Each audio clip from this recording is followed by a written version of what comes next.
Hello, Fun Nation. My name is James, checking in here at the FIM Muskegon District Event with Team 6090, the Wayland Wildcats. Fantastic robot you guys built here this year. Really interesting kicker and intake mechanism to their large hopper and consistent shooter. Top EPA at the event so far, and so much to learn from here on Behind the Bumpers. Here with me, I have Jackson, Zach, Jack, and Avery. Let's find out more on Fun Robotics Network. First, I'm going to talk about our extending hopper.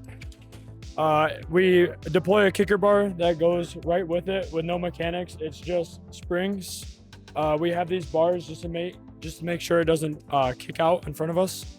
We have a 2 to 2.5 to 1 gear ratio for our intake with our roller bar, and I'll show you an example of us intaking.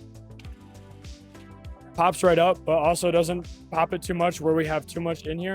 This hopper carries around 52 balls on its max capacity. Having these rollers index it through and bring it up to our shooter. We have a 90-degree bevel gear right here that is connected to our angled indexers, V indexers, that help it sit nicer in there if you want to intake it. It brings it up to our shooter. Before we get to our next segment, we'd like to thank the following. As you're getting ready for the competition season, think AnyMark as your one-stop shop for all your team needs. AnyMark's Launcher in a Box is a configurable solution that so many teams are finding success with for the rebuilt season. Also available at anymark.com, the AMPD AnyMark Power Distribution Board that provides 24 40-amp independently fused output channels for safe, reliable power distribution. That's anymark.com. Kettering University's cutting-edge programs in their experiential co-op model seamlessly blend the professional and academic worlds, offering hands-on, feature-focused learning that empowers students to pursue new ideas and inspires other institutions to follow their lead. Don't just be ahead of the curve, create the curve. Get more information at kettering.edu/first. So our shooter here is 2 flywheels on the ends with our 2 wheels in the middle here. Having a double shooter so we can consistently be shooting 2 balls, coming in, shooting around 8 balls per second. And then our climber here is a motor on the back with an 80 to 1 gear ratio. So it's kind of just a climber in a box with the springs to bring it back down. We have our 2 pulleys on each side. Thank you, Jackson. Very interesting. Can you tell me a little bit more about some of the iterations you guys gone through? I know, like you said, you had 24 iterations on the climber. Would love to hear about both the climber and some of those shooter iterations.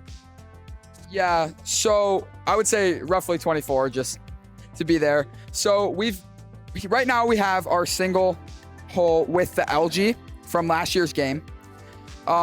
Iterations we've had one that was slanted down over here to try to get to pick up. We've had an M shape, so 2 of these, and just a lot of different, just little changes to see if they work. And this is kind of what we found is best. Our shooter here, we've replaced these a couple times just because of breakage. They're 3D printed, like custom made for our shooting angle. Now we're going to hand it over to Zach to talk a little bit more about some of the unique programming features on this robot. I know you guys got a lot of cameras. Can you tell me a little bit more about that, Zach?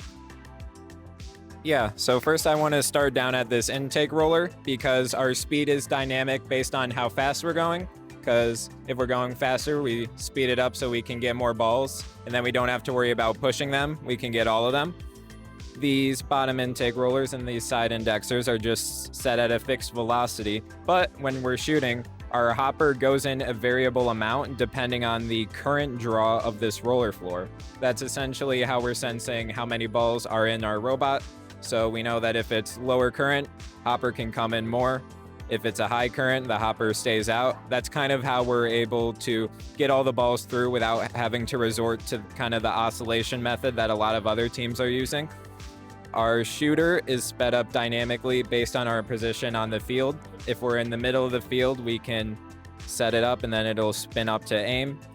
If we're on our side of the field, it'll spin up to shoot. And then our localization is based on these 3 cameras we have around the robot.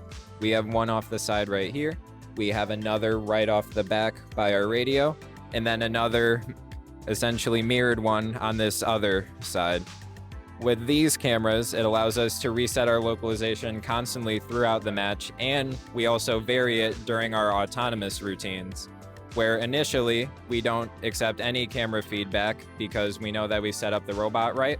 Then in the middle, switches back to regular. When we're coming back through our trench, it actually strengthens the vision correction to make sure we don't run into that trench lose points for messing up the path. And so far, it's been working out great for us. This climber, just straight velocity up and down, pretty simple. One thing I do want to draw attention to is our drive station back here in our setup.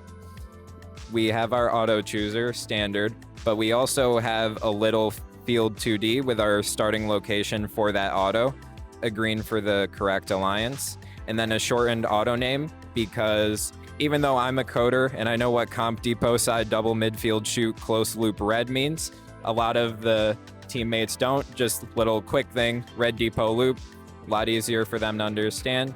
And then it's pretty simple. We just have our 3 cameras set up. We don't want to overload it with too much information to the point where it's hard to see during the match. And we found that this is good enough, so we make sure we select the right auto and then we can run our game.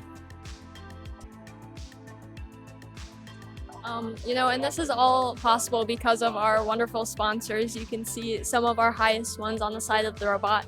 And our great pit was donated by a sponsor who is also a coach on the team. And we are just so grateful for the support from our sponsors and our community as a whole.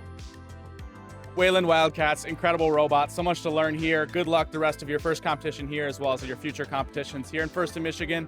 Thank you all so much for watching. My name is James for the Fun Robotics Network, signing off. Thanks for watching. Don't forget to like, subscribe, and click the bell to stay up to date on future fun videos.